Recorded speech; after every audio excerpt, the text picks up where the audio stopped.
Jake Morrison stood on the bridge of his ship, the UES Vigilance. He was a tall man with gray hair and tired eyes.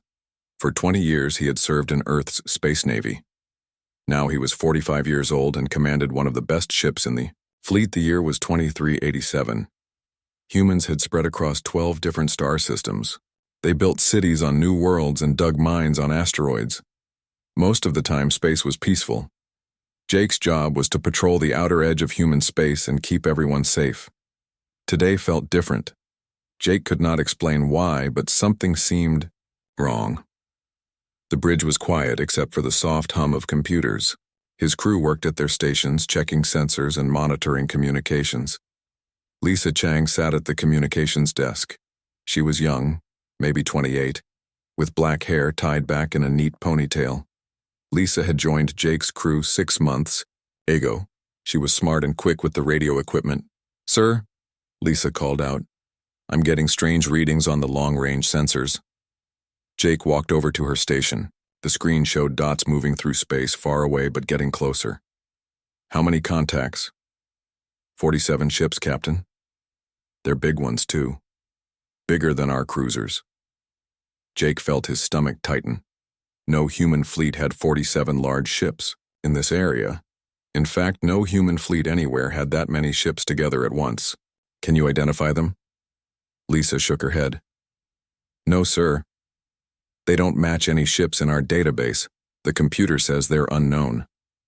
Unknown was not a word Jake liked to hear.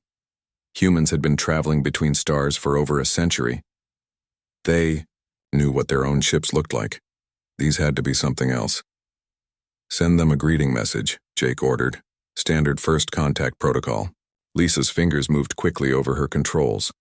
She sent out signals on all the common radio frequencies. The message was simple. "This is the UES Vigilance of the United Earth Systems. Please identify yourselves and state your intentions." She also sent mathematical sequences and pictures that showed peaceful intent. This was how humans had been taught to talk to aliens if they ever met any. Most people thought that day would never come. The strange ships kept getting closer. They moved in perfect formation like birds flying south for winter. Their ships were beautiful in a scary way. They looked like they were made of crystal, all smooth curves and sharp angles. Light seemed to bend around them. "Any response?" Jake asked. "Nothing yet, sir. I've tried 12 different frequencies and 3 different message types." Jake felt more worried. Good intentions usually got some kind of response, even if it was just a simple signal back. Silence could mean many things, and most of them were bad. On the far side of the Kepler system, 3 cargo ships were heading home to Earth. They were big, slow ships carrying families and workers back from the asteroid mines. The ships were called the New Hope, the Star Trader, and the Freedom's Call. Together they carried 847 people. Captain Betty Ross commanded the New Hope. She was a tough woman in her 50s who had spent most of her life flying cargo ships. Her ship was loaded with rare metals worth millions of credits. More importantly, it carried 312 people, including 89 children. "Captain Morrison," Lisa said, her voice tight with concern. "The unknown ships just changed course. They're heading straight for the cargo convoy." Jake grabbed the microphone. "New Hope, Star Trader, Freedom's Call. This is the UES Vigilance. You have unknown contacts approaching your position. I repeat, unknown contacts approaching." Betty Ross answered first. "Vigilance, this is New Hope. We see them on our screens. What do you want us to do?" Before Jake could answer, something terrible happened. The crystal ships opened fire. Beams of bright purple light shot out from the unknown vessels. The beams moved faster than anything Jake had ever seen. They struck the New Hope first, cutting through the cargo ship's hull like a hot knife through butter. The ship exploded in a ball of fire that lit up the darkness of space. 312 people died in less than 2 seconds. Jake watched in horror as pieces of the ship scattered in all directions. The Star Trader tried to run. Captain Frank Lee pushed his engines to maximum power, but cargo ships were built for carrying weight, not for speed. Another purple beam reached out and touched his ship. The Star Trader simply vanished, turned to dust and vapor. The Freedom's Call lasted longest. Captain Doug Martinez fired his ship's few small weapons at the attackers. His guns were meant for clearing space debris, not for fighting. The purple beams reached his ship too. 847 people were dead in less than 10 seconds. Jake stood frozen on his bridge. He had just watched 3 ships full of innocent people get murdered. The attackers had not tried to communicate. They had not given any warning. "They had just killed everyone, sir," Lisa whispered. "They're turning toward us." The crystal ships moved like sharks that had smelled blood in the water. They arranged themselves in attack formation and started moving toward the UES Vigilance. Jake's training kicked in. "Battle stations, all hands to battle stations. Lisa, send a priority message to Earth Command. Tell them we're under attack by unknown alien vessels. Tell them—" He paused, thinking of the families on those cargo ships. "Tell them the aliens fired first." Alarms rang throughout the ship. Jake's crew ran to their positions. Weapon systems came online. Shields powered up to full strength. The UES Vigilance was a warship, not a cargo hauler. She had teeth. But Jake looked at the 47 alien ships on his screen and wondered if teeth would be enough. His ship was fast and well-armed, but it was still just one ship against nearly 50. The aliens had already shown they could destroy human vessels in seconds. "Weapons ready, sir?" called out his weapons officer, Sam Green. "Shields at maximum," reported Jenny Walsh from the defense station. Jake took a deep breath. Today, humanity would learn they were not alone in the universe. They would also learn that their new neighbors were not friendly. The crystal ships came closer, their purple weapons charging with deadly light. "Here they come," Jake said quietly. "Remember, they fired first. We're defending ourselves and every human in space." The battle for humanity's survival was about to begin. Dr. Elena Torres had not slept in 3 days. She sat in her laboratory on Earth, surrounded by computer screens and pieces of alien wreckage. Her dark hair was messy, and her eyes were red from staring at data for so long. But she was close to something important. Elena was the head of Earth's Advanced Weapons Research Division. For 15 years, she had designed weapons to protect human space. Now she faced the biggest challenge of her career: how to fight an enemy that seemed impossible to beat. "Computer, run Simulation 47, she said, typing commands into her keyboard. On her main screen, a computer model showed alien ships with their telepathic connections. Elena had been studying Dr. Nathan Price's research about the alien group mind. If all the enemy ships were connected by thought, maybe that connection could be broken. The simulation showed what might happen if the telepathic links were cut. The alien ships would suddenly be alone, unable to share information or coordinate attacks. They would be confused and vulnerable. "That's it," Elena whispered. She had found the answer. She worked for 6 more hours, designing a weapon that could disrupt neural connections. The device would send out special radio waves that interfered with brain activity. If the alien ships really did have living neural networks, this weapon might cut their telepathic links. Elena called it the neural disruptor. It was not pretty or fancy, but it might save humanity. While Elena worked in her lab, Commander Pete Johnson was having very different ideas about fighting the aliens. Pete was not a scientist or a regular military officer. He had spent 20 years as a mining engineer before joining the Space Navy. Pete understood something that most military commanders did not. Space was full of tools that could become weapons. He stood on the bridge of the mining station New Hope, looking out at the asteroid belt. Thousands of space rocks floated in the darkness, along with mining ships, processing plants, and construction equipment. "We're thinking about this all wrong," Pete said to his assistant Carol Wright. "We keep trying to fight them ship to ship like this is some kind of fair fight. But they attacked our cargo ships full of families. They don't fight fair, so why should we?" Carol was a young woman with red hair who had worked in asteroid mining for 5 years. She knew the belt and its equipment better than anyone. "What do you have in mind, Commander?" Pete pointed to a massive mining laser that was cutting up an asteroid half a kilometer away. The laser was designed to slice through solid rock. "What do you think that would do to an alien ship?" Carol's eyes widened as she understood. "It would cut them in half." "Exactly. And look at all the other equipment out here. Plasma cutters, gravity manipulators, mass drivers for launching cargo. We've got enough industrial equipment to outfit a whole fleet. Pete opened a communication channel to every mining station, cargo hauler, and construction platform in the asteroid belt. This is Commander Johnson. I know most of you are civilians, but we need your help. The aliens are coming and our regular weapons can't stop them, but your equipment can. The response was immediate. Miners, engineers, and cargo pilots volunteered by the hundreds. These were tough people who worked in the dangerous environment of space every day. They were not afraid of a fight. Captain Grace Williams coordinated the conversion of civilian equipment into weapons of war. Grace was a logistics expert who usually organized supply shipments to the colonies. Now she was organizing the strangest military operation in history. We need every plasma cutter, every mining laser, and every construction mech in the belt, she announced over the communications network. If it can cut metal or move heavy objects, we can use it. The work began immediately. Cargo ships were fitted with missile launchers made from mining equipment.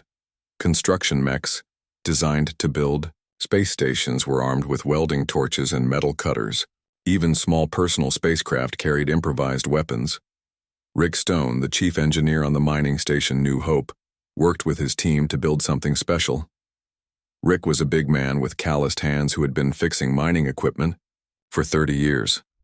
We're going to turn this whole station into a weapon, he told his crew. The ore processing equipment can be modified to create gravitational distortions. We'll build a gravity cannon. His crew looked at him like he was crazy. A gravity cannon? Asked his assistant Bill Murphy. Is that even possible? Sure it is, Rick said with a grin. We use gravity fields to sort different types of ore. All we have to do is make the field much stronger and aim it at the aliens. It'll tear their ships apart. Throughout the asteroid belt, similar work was happening. People who had spent their lives building and creating were now learning to destroy. Welders became weapons technicians. Mining pilots practiced attack formations. Engineers designed new ways to kill. The aliens had made one crucial mistake. They thought humans were like other species they had conquered, with dedicated military forces and civilian populations that stayed out of the fighting. They did not understand that when humans were threatened, everyone became a warrior. Captain Sam Miller was a test pilot for experimental spacecraft. He had been chosen to fly the first fighter designed specifically to fight the aliens. The ship was called the Wasp, and it was built for speed and stealth rather than heavy weapons. Sam was a small, quick man with excellent reflexes. He had been flying experimental aircraft since he was 25 years old. Now, at 38, he was about to test humanity's new approach to space combat. The Wasp was tiny compared to regular warships, but it was armed with a neural disruptor and several mining lasers. More importantly, it was fast and hard to hit. The idea is to fight, like insects, explained the ship's designer, Dr. Jennifer Hayes. Bees don't defeat bears by being bigger and stronger. They defeat them by being quick and attacking in swarms. Sam ran his hands over the Wasp's controls. How many of these do we have? 200, with more being built every day. We're converting. Racing ships, courier vessels, even rich people's private yachts. Anything fast enough to avoid alien weapons. While the military prepared new tactics and weapons, civilian leaders made their own preparations. Captain Beth Clark commanded a cargo freighter called the Lucky Strike. Beth was a tough woman in her 40s who had been hauling cargo through dangerous space for 20 years. Load her up with every mining explosive we can fit, she told her crew. Shaped charges, fusion bombs, everything. Her first officer, Dan Rodriguez, looked worried. Captain, that much explosive could blow up a small moon. If we get hit, we'll take some aliens with us, Beth said firmly. Those bastards killed families, Dan, kids who were just trying to get home. I'm not letting that slide. The Lucky Strike was not the only cargo ship being loaded with explosives. Throughout human space, merchant captains volunteered for suicide missions. They would ram their ships into alien vessels and detonate their cargo. It was dangerous and desperate, but it was also very human. Colonel Mike Davis was in charge of Earth's ground defenses. Mike had never expected to fight a space battle from the planet's surface, but the aliens had changed all the rules. We're going to use the industrial foundries as weapons, he explained to his staff. Every steel mill, aluminum plant, and chemical factory can be converted.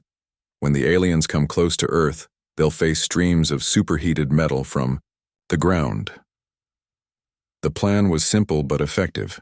Industrial facilities around the world were being modified to aim their equipment skyward. Furnaces that normally made steel for construction would instead fire molten metal at alien ships. As the days passed, humanity transformed from a peaceful spacefaring civilization into something the aliens had never encountered. Every tool became a weapon. Every civilian became a soldier. Every industrial facility became a fortress. The aliens expected to fight Earth's military forces. Instead, they would face an entire species that had decided to fight back with everything they had. Mining equipment, construction tools, and industrial machinery were about to become instruments of war. For the first time since the alien attack began, humans started to feel hope. They might not have better technology than their enemies, but they had something the aliens did not understand: the ability to turn anything into a weapon when survival was at stake. The real battle was about to begin. 6 months after the Battle of Luna, humanity had changed forever. The species that once explored space peacefully now moved through the galaxy with purpose and power. Admiral Ryan Brooks stood before the United Colonies Council in the Great Assembly Hall on Earth. Representatives from 12 star systems filled the chamber, their faces serious as they listened to humanity's new military leader. "We are not the same people we were a year ago," Ryan began. "The alien attack taught us that the universe is dangerous. We will never again be caught unprepared." Behind him, a holographic display showed the wreckage of alien ships floating near the moon. The crystal vessels that once seemed so beautiful and terrifying now looked like broken toys scattered by an angry child. From this day forward, humanity will maintain the strongest military force in known space. Every human colony will have weapons. Every cargo ship will carry defenses. Every mining station will be a fortress. The representatives nodded in agreement. They had all seen the reports from the battle. They knew how close humanity had come to extinction. Captain Jake Morrison, the man who had witnessed the first alien attack, now commanded the pursuit fleet hunting down any remaining alien vessels. His ship, the UES Vigilance, led a task force of converted mining ships and military vessels toward the edge of known space. "Computer, show me the tracking data again," Jake said to his ship's artificial intelligence. The main screen displayed the path the retreating alien ships had taken. By analyzing the debris from destroyed vessels, Dr. Elena Torres had developed a way to track the aliens' unique energy signatures. The trail led toward a distant star system that human maps showed as empty space. "Estimate 48 hours until we reach the source of the alien signals," reported his navigation officer, Lieutenant Carol Walsh. Jake nodded. For months, human ships had been following fleeing alien vessels back to their home territory. What they found there would determine humanity's next course of action. Dr. Elena Torres continued her work in the Weapons Research Division, but now she had help from the smartest minds in human space. The neural disruptor had proven that human creativity could overcome alien technology. Now she was developing even more advanced systems. "The new neural disruptors are 3 times more powerful," she explained to a group of military engineers. "They can disrupt alien communications from twice the distance. We've also adapted their shield technology to work with human power systems." Elena's team had reverse-engineered alien equipment found in the wreckage near Luna. Human ships now carried hybrid weapons that combined alien science with human engineering. The result was more powerful than either technology alone. Commander. Grace Williams had been promoted to head of the new Terran Defense Alliance. Her job was to coordinate military efforts across all human colonies and to establish contact with other species that might need protection. The Alliance headquarters was built on Ceres, the largest asteroid in the belt. The base was a mixture of military command center and industrial complex. Mining equipment stood ready to be converted into weapons at a moment's notice. "We've received signals from 3 different alien species," Grace reported to her staff. "All of them are refugees from the Vorthon Collective." The Vorthons, as humans had named their attackers, had been expanding across the galaxy for thousands of years. They destroyed every intelligent species they encountered, adding their ships to the collective fleet. But now the survivors were coming out of hiding. The first refugees arrived at Ceres Station in small, damaged ships. They were the Kalari, a peaceful species that looked like tall, thin humans with blue skin. Their leader was named Zeth, and he spoke through a translation device. "Your species did something impossible," Zeth said to Grace. "You defeated the Fortons in open battle. We have been hiding for 500 years, afraid to show ourselves. Now there is hope." More refugees followed. The Thakari, who looked like walking crystals, had been running from the Vorthons for 1,000 years. The Mokali, small furry creatures with large eyes, had lost their homeworld 3 centuries ago. Each refugee species brought knowledge about Vorthon tactics and technology. They also brought warnings about how many more Vorthon fleets might be out there. Captain Amy Foster now commanded a fleet of hybrid ships that combined human and alien technology. Her vessels were faster than anything humanity had built before, but they still carried the improvised weapons that had won the Battle of Luna. "Remember," she told her fleet commanders, "we fight like humans, not like aliens. We use everything we have. We adapt. We improvise. We win." Amy's fleet was part of the larger effort to track down and destroy every remaining Vorthon ship. Humanity had learned that the collective consciousness worked by linking individual vessels together. If every ship was destroyed, the collective would die completely. The hunt led human forces deep into unexplored space. What they found shocked everyone. Captain Jake Morrison's task force reached the Vorthon home system to discover a massive graveyard of ships. Thousands of vessels from dozens of different species floated dead in space around a dying star. "My God," whispered Jake as he looked at the sensor readings. "They've been doing this for thousands of years." The Vorthon homeworld was a crystal city built on the bones of conquered species. But the city was dark and empty. The collective consciousness that had controlled the invasion fleet was gone, destroyed when the last linked ship died near Earth. "No life signs anywhere in the system," reported his science officer. "The collective is truly dead." But Jake's discovery also revealed something important. Scattered through the ship graveyard were escape pods and hidden refuges where survivors from conquered species had been hiding. "This is Captain Morrison of the United Earth Systems," Jake broadcast on all frequencies. "If anyone can hear this, you are safe now. The Vorthons are gone. We're here to help." The response was overwhelming. Hundreds of refugee ships emerged from hiding places throughout the system.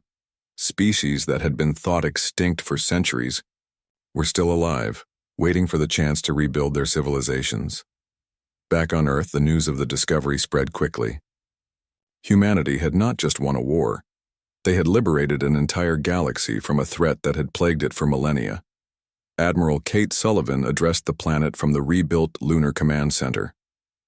"Today we announce the formation of the Galactic Liberation Fleet. Our mission is to find every remaining refugee, to protect every species that asks for help, and to make sure that nothing like the Vorthon Collective ever threatens the galaxy again." The fleet would be commanded by humans but would include ships and crews from every rescued species. The industrial techniques that had saved humanity would be shared freely with anyone who needed protection. Captain Sam Miller, now an instructor at the new Fighter Pilot Academy, trained pilots from a dozen different species to fly the hybrid craft that humans had developed. His students came from races that had been hiding in fear for centuries. "The key to fighting like humans," he told his mixed class of recruits, "is to never give up and to use everything around you as a weapon. Your ship's engines can be rams, your cargo can be missiles. Even your trash can be useful if you're creative enough." 1 year after the first alien attack, Captain Amy Foster stood on the bridge of her flagship and addressed the galaxy. Her message was broadcast to every star system where intelligent life existed. "This is Captain Amy Foster of the Terran Defense Alliance. 1 year ago, an alien fleet attacked human space without warning or provocation. They killed innocent families and threatened to destroy our entire species. On screens throughout the galaxy, beings of many different species listened to her words. They thought humans would be easy to conquer because we were peaceful explorers. They learned too late that when you attack humanity, you don't just fight, Our military. You fight our miners, our engineers, our cargo pilots, and our farmers. You fight every human with access to any tool that can be turned into a weapon. The camera focused on Amy's determined face. We didn't start this war, but we finished it. The Vorthan Collective no longer exists. The species they conquered are free. The galaxy is safe. She paused, letting her words sink in throughout known space. But let this be a warning to anyone else who might threaten innocent people. We turned mining equipment into weapons of war in a matter of days. We converted cargo ships into missiles and construction tools into instruments of destruction. Imagine what we can do when we have time to prepare. Amy's image was replaced by scenes of the hybrid fleets that now patrolled the galaxy. Human ships flew alongside vessels from dozens of rescued species, all working together to keep space safe. The Terran Defense Alliance will protect any species that asks for help. We will hunt down any aggressor that threatens peaceful civilizations, and we will make sure that what happened to the Vorthan's victims never happens again. The broadcast ended with a simple message that was translated into every known language. Humanity stands ready. The alien fleet that attacked first had awakened something in humanity that would reshape the galaxy forever. In trying to destroy one peaceful species, they had created the greatest force for protection and liberation that the universe had ever seen. The crystal ships moved through space like they owned it. Jake Morrison watched them approach his ship, the UES Vigilance. His hands were steady, but his heart was beating fast. He had seen what those purple beams could do to cargo ships. Now, he would find out what they could do to a warship. "Fire!" Jake ordered. Sam Green pressed the weapons controls. Missiles shot out from the Vigilance, followed by streams of laser fire. The weapons hit the nearest alien ship and exploded in bright flashes. For a moment, Jake felt hope. Then he saw that the alien ship was completely undamaged. "What the hell?" Sam muttered, staring at his screens. Direct hits, no effect. The alien ship fired back. A purple beam lanced out and struck the Vigilance's shields. The entire ship shook like it had been hit by a giant hammer. Lights flickered on the bridge. "Shields down to 60%, Jenny Walsh reported, her voice tight with worry. Jake could not believe it. One shot from the aliens had done more damage than his missiles and lasers combined. His ship's shields were military grade, designed to stop the most powerful human weapons. The aliens had cut through them like paper. "Evasive maneuvers," Jake shouted. The Vigilance twisted and rolled, trying to avoid the alien weapons. Jake's pilot, Tony Miller, was one of the best in the fleet. He made the big cruiser dance through space, like a fighter jet, but the alien beams seemed to follow them, bending and curving to track the ship's movements. Another beam hit them. The shields dropped to 20%. "We can't take much more of this," Jenny warned. Jake made a hard decision. "All power to engines, get us out of here." It hurt to run away, but Jake was not stupid. His one ship could not fight 47 alien vessels. He needed to get back to the main human fleet and warn them about what they were facing. The Vigilance raced toward the inner system, where Admiral Kate Sullivan commanded the Kepler Defense Force. Behind them, the alien fleet followed at a steady pace. They did not seem to be in a hurry. They acted like hunters who knew their prey could not escape. 3 days later on Earth, Fleet Admiral Ryan Brooks sat in the war room deep under the city of Geneva. The room was full of screens showing star charts and ship positions. Military officers worked at computers trying to make sense of the reports coming in from space. Ryan was 58 years old, with short gray hair and sharp blue eyes. He had spent his whole adult life in Earth's space navy.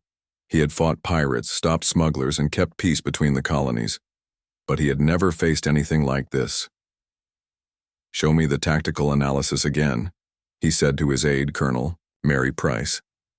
Mary touched her tablet, and a hologram appeared in the center of the room.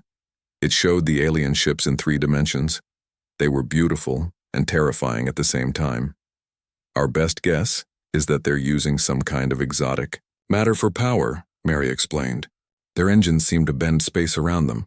That's how they can move so fast and turn so quickly." Ryan studied the hologram. "What about weapons?" "That's the scary part, sir. They don't just shoot energy beams. Their weapons seem to fire through. Different dimensions. They can hit targets even when there's solid matter in the way. Ryan felt a chill run down his spine. Human military tactics depended on using cover, hiding behind asteroids or space stations. If the aliens could shoot through solid objects, then nowhere was safe. And their shields? He asked. They adapt, Mary said grimly.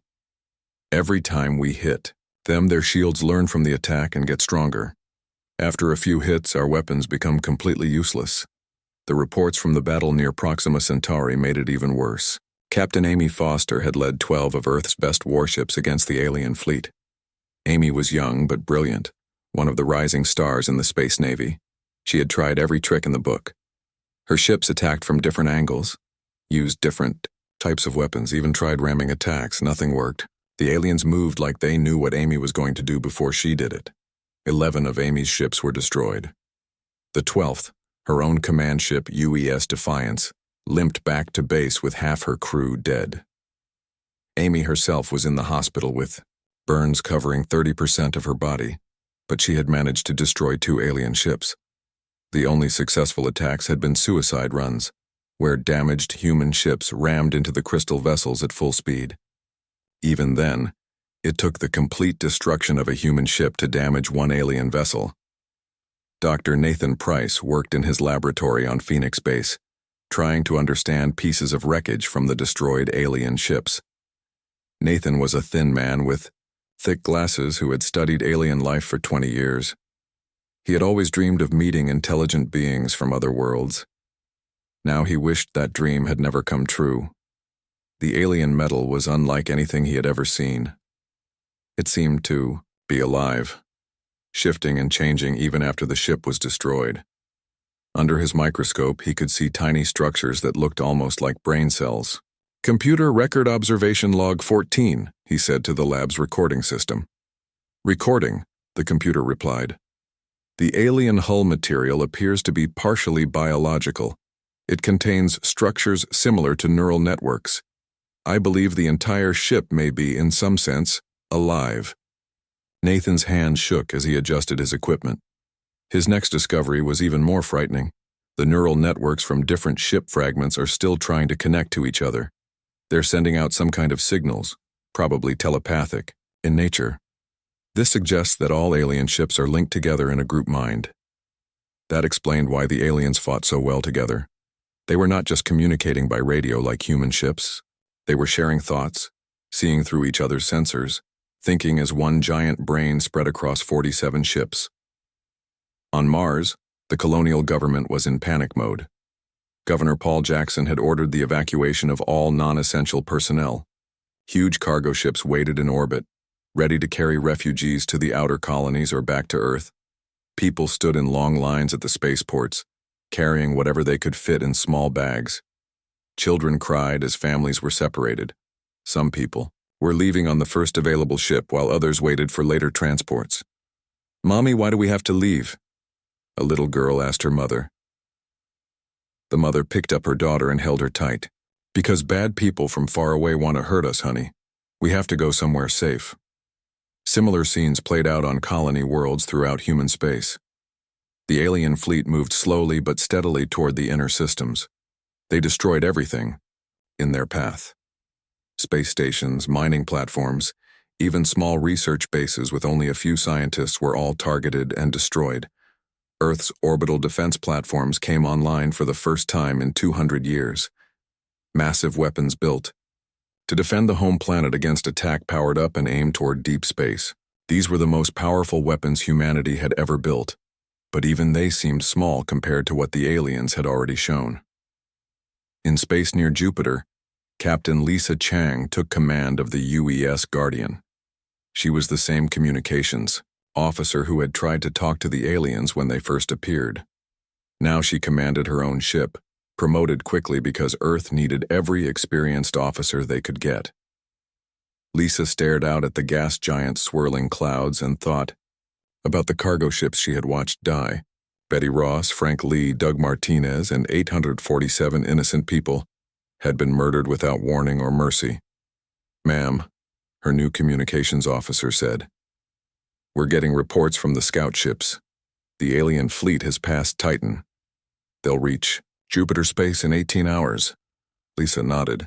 The human fleet was gathering near Jupiter to make their stand. Every available ship, from mighty battleships to small patrol boats, was joining the defense force. It would be the largest space battle in human history. But Lisa remembered those purple beams cutting through the cargo ships like they were made of paper. She remembered the alien shields that adapted to every weapon. She remembered the perfect coordination of ships that shared a single mind. 18 hours until the aliens arrived. 18 hours to figure out how to fight an enemy that seemed impossible to beat. Lisa looked around her bridge at the young faces of her crew. Most of them had never been in a real battle. In 18 hours, they would either save humanity or die trying.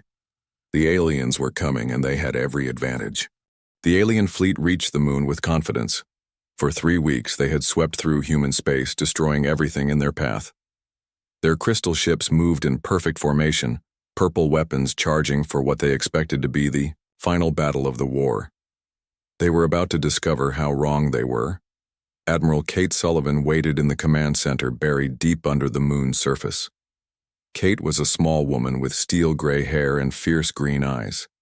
She had spent 2 weeks preparing Luna's hidden defenses, and now it was time to see if her plan would work. "All stations report ready," announced her communications officer, Lieutenant Bob Parker. Kate looked at the screen showing the approaching alien fleet. 45 ships remained from the original 47. They moved slowly, arrogantly, like predators approaching cornered prey. "Dr. Torres, are your neural disruptors online?" Elena Torres sat at a control station nearby. She looked exhausted but determined. "All 60 disruptor arrays are powered up and aimed. We've never tested this many at once, but the simulations look good." Kate nodded. The neural disruptors were hidden in mining equipment scattered across the moon's surface. To the aliens, they would look like normal industrial machinery. That was the point. "Engineering, what's the status on the gravity cannons?" Chief Engineer Rick Stone's voice came through the speakers. "All 12 cannons are ready, Admiral. We've got enough power to tear apart anything smaller than a moon." Kate smiled grimly. Rick had worked miracles, converting the moon's mining equipment into weapons of incredible power. The aliens thought they were approaching a lightly defended target. Instead, they were flying into the most deadly trap in history. "Fighter squadrons, report status." Captain Sam Miller's voice was calm and professional. "Wasp squadron ready for launch. All 200 fighters are armed and fueled. We're going to give these aliens a surprise they'll never forget." The alien fleet continued its approach. Their sensors detected the usual industrial activity on the moon's surface. But they saw no military preparations. The humans appeared to be unprepared for battle. Kate watched the range counter decrease. 50,000 kilometers, 40,000, 30,000. At 20,000 kilometers, Kate gave the order that changed the war. "Fire neural disruptors." Invisible, waves of disruption energy shot out from 60 hidden transmitters across the moon's surface. The waves hit the alien fleet like a tsunami of mental static. On the bridge of the alien flagship, the Vorthon commander felt his connection to the fleet suddenly cut off. For the first time in his 1,000-year life, he was alone in his own mind. Around him, his crew stumbled and fell as their telepathic network collapsed. Across the entire alien fleet, the same thing happened. Ships that had moved in perfect coordination for centuries suddenly became 45 individual vessels, with confused crews. Their formation began to break apart as each ship's captain tried to figure out what was happening. "Direct hit!" Elena shouted. "The neural links are completely severed. They can't communicate telepathically anymore." Kate's smile became a fierce grin. "Now we show them what humans can do. Fire gravity cannons." 12 streams of twisted space-time shot out from the moon's surface. The gravity cannons used the same technology that helped miners sort different types of ore, but amplified 1,000 times. The gravitational distortions hit 3 alien ships and tore them apart like tissue paper. The crystal hulls cracked and shattered as space itself twisted around them. Debris scattered in all directions, glittering in the light of the distant sun. "Launch all fighters." 200 small ships erupted from hidden launch bays across the moon's surface. The Wasp fighters moved like angry insects swarming toward the confused alien fleet. Captain Sam Miller led the attack, his small ship dancing between alien weapons that could no longer track targets effectively. The aliens tried to reform their battle lines, but without their telepathic network, they could only communicate by radio. Their language was not designed for rapid speech, and their radio systems were slow and clumsy. Sam's fighter squadron attacked like a swarm of bees. The small ships were too fast and numerous for the alien weapons to track. Mining lasers and improvised missiles struck alien ships from every direction. "This is Wasp Leader," Sam called over the radio. "Their shields aren't adapting anymore. The neural disruptors must have scrambled their defensive systems too." For the first time in the war, human weapons were actually damaging alien ships. The crystal hulls cracked under repeated hits from mining lasers. Improvised missiles exploded against weakened shields. But the real surprise was still coming. Captain Beth Clark flew her cargo freighter, the Lucky Strike, straight toward the alien flagship. Her ship was loaded with enough mining explosives to level a small city. Beth had volunteered for this suicide mission, and she was not going to waste the opportunity.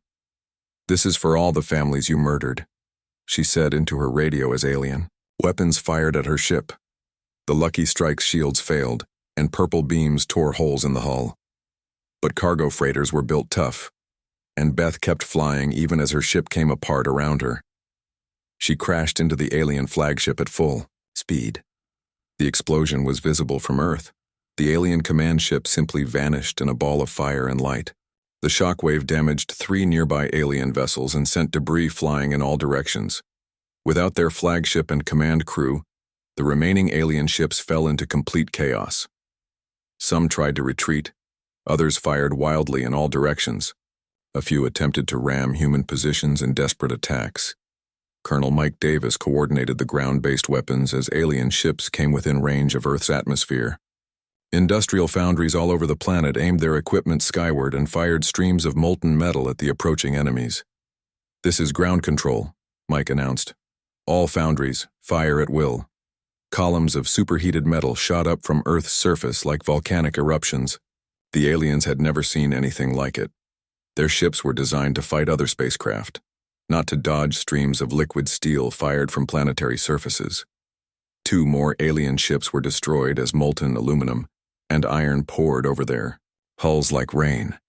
Their crystal armor cracked from the extreme heat, and their internal systems failed.